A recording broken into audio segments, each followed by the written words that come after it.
अनिरुद्ध उठाएगा झनक के चरित्र पर सवाल।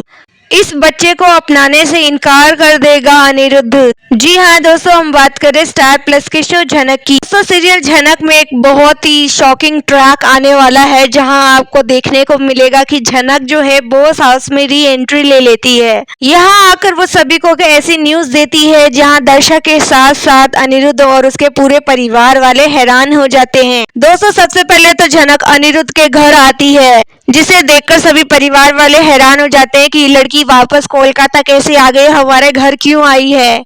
ये सवाल तो दर्शक के मन में भी है कि क्यों आखिर कोलकाता आ गई झनक, ऐसी क्या मजबूरी थी। मजबूरी ये थी कि वो माँ बनने वाली है और उसे बताना है उसके पूरे परिवार को कि इसका पिता कोई और नहीं अनिरुद्ध बोस है। अनिरुद्ध बॉस सभी की आंखों में धूल झोंक कर यहाँ अर्शी को अपनी पत्नी बनाकर घर में बिठा के रखा है। अगर देखा जाए तो अर्शी उसकी पत्नी है नहीं, उनकी शादी पूरी हुई नहीं है, और जो उसकी असली पत्नी है उसे कभी भी इज्जत दी नहीं, उसे कभी एक्सेप्ट करा नहीं। तो यहाँ पे अनिरुद्ध बाप बनने वाला है और झनक माँ बनने वाली है। ये सच्चाई झनक जो है बताने वाली है सभी को, जिसे सुनकर सभी परिवार वालों को अनिरुद्ध को 440 वोल्ट का झटका लग जाएगा।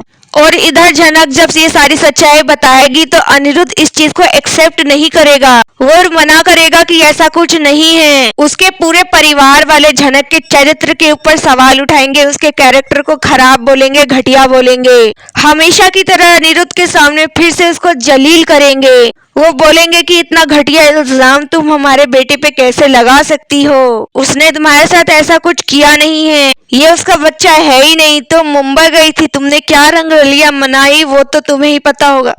अनिरुद्ध का बच्चा नहीं है, किसी और का पाप अनिरुद्ध के ऊपर थोपने की कोशिश मत करो। जब झनक की इतनी सारी बेइज्जती होगी तब भी अनिरुद्ध चुपचाप खड़ा रहेगा और झनक उसे देख रही होगी। झनक इस तरीके से देख रही होगी कि मेरी बेइज्जती तो हमेशा ही होती थी, तो आप हमेशा तमाशा देखते थे।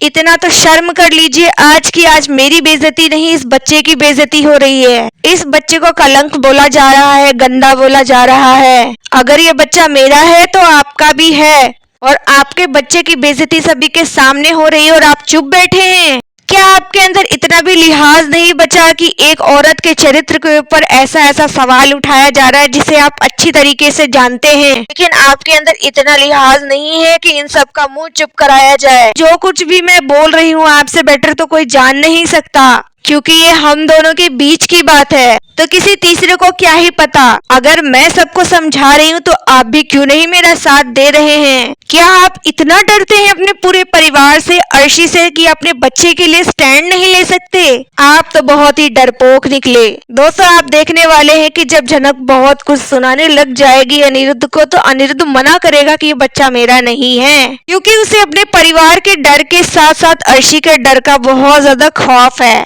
अर्शी अनिरुद्ध को काफी ज्यादा डरा के रखती है, जिस वजह से अनिरुद्ध अपनी आवाज अर्शी के सामने ऊंचा नहीं कर सकता। और जब अर्शी को ये पता चले कि अनिरुद्ध तो झनक के साथ ये सब कुछ कर चुका है और बात यहाँ तक पहुंच गई कि वो उसके बच्चे की माँ बनने वाली है, फिर क्या ही अर्शी हल करेगी अनिरुद्ध का। उस डर से यहाँ अनिरुद्ध जो है झनक के ऊपर ही लांछन लगाने लग जाएगा और उस बच्चे को एक्सेप्ट नहीं करेगा। तो झनक कैसे फाइट करने वाली है इन सभी से, और खास करके अनिरुद्ध से, ये देखना होगा इंटरेस्टिंग। तो आपको क्या लगता है कि झनक क्या इस बच्चे को जन्म देगी, वो लाएगी इस बच्चे को दुनिया में, और क्या कभी अनिरुद्ध का दिल पिघलेगा बच्चे के लिए? आपकी जो भी राय है आप हमें कमेंट में बताइए। वीडियो अच्छा लगा है तो इसे लाइक कीजिए, सब्सक्राइब कीजिए फॉर मोर अपडेट। धन्यवाद।